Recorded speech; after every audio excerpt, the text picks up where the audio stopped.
সেদিন ছিল বছরের প্রথম রবিবার, আর রবিবার মানেই কিছু ভালো খাওয়া দাওয়া করতে তো ইচ্ছা করেই, বছরের প্রথম বলে কথা। তাই আমি বানিয়ে নিয়েছিলাম মটর পোলাও বা কড়াইশুঁটির পোলাও। সেটাই আজকে আপনাদের সাথে আমি শেয়ার করতে এসেছি। নমস্কার, আমি বান্টি, আমিষ ও নিরামিষ ইউটিউব চ্যানেলে সবাইকে জানাই স্বাগত। মটর পোলাও বানানোর জন্য আমি এখানে বাসমতি চাল 1.5 গ্লাস চাল নিয়ে ভালোভাবে ধুয়ে ভিজিয়ে রেখে দিয়েছি 15 মিনিট। 15 মিনিটে বেশি ভেজানোর দরকার নেই। আমি পোলাওটা কুকারে করব, চাইলে কড়াইতেও করা যায়। কুকারে আমি 2 টেবিল চামচ ঘি গরম করতে দিয়ে দিলাম। আপনারা চাইলে সাদা তেলেও করতে পারেন, ঘিয়ে করলে স্বাদটা খুব ভালো হয়। তেজপাতা দিয়ে দিলাম, 2টো বড় এলাচ, একটা স্টার অ্যানিস, 2টো দারচিনির টুকরো, আর একটু জয়িত্রী আর কয়েকটা লবঙ্গ দিয়ে ফোড়ন দিলাম। ফোড়নটা যখন একটু ভাজা হয়ে যাবে তখন এর মধ্যে বেশ অনেকটা কাজু দেব। কাজুটা দিয়ে নাড়াচাড়া করে কাজুটা যখন ব্রাউন রং হবে তখন এর মধ্যে অনেকটা পরিমাণে কড়াইশুঁটি বা মটরশুঁটি দিয়ে দেব।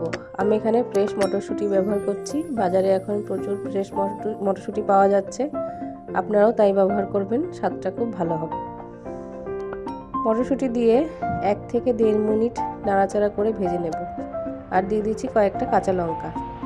1 থেকে 1.5 মিনিট ভাজা হয়ে গেছে আমার। এবার যে চালটা ভিজিয়ে রেখেছিলাম সেটা জল ঝরিয়ে এর মধ্যে দিয়ে দেব। চালটা দেওয়ার পরও 1 থেকে 1.5 মিনিট ভালো করে ভেজে নেব।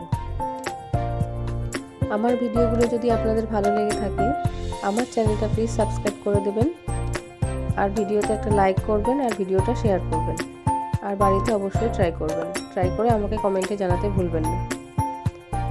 চালের সাথে মটরশুঁটির সাথে খুব ভালোভাবে মিশিয়ে নিয়েছি। এবার জল দিয়ে দেব। এই গ্লাসের 1.5 গ্লাস পরিমাণ আমি চাল নিয়েছিলাম।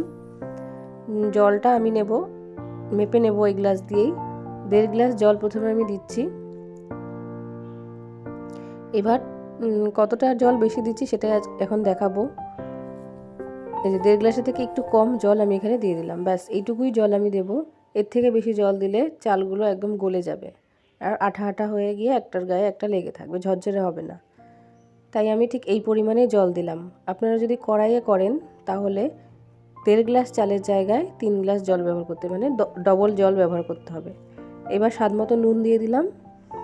দিয়ে কুকারের ঢাকনাটা বন্ধ করে একটা সিটি আসবে, তারপরে কুকারটা বন্ধ করে প্রেশারটা পুরোপুরি বেরিয়ে যাবে, তারপরে কুকারের ঢাকনাটা খুললাম।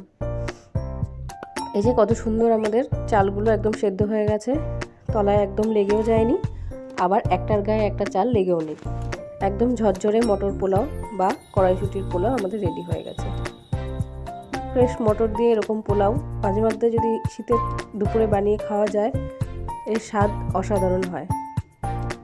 এবার আমি সার্ভ করে নিচ্ছি।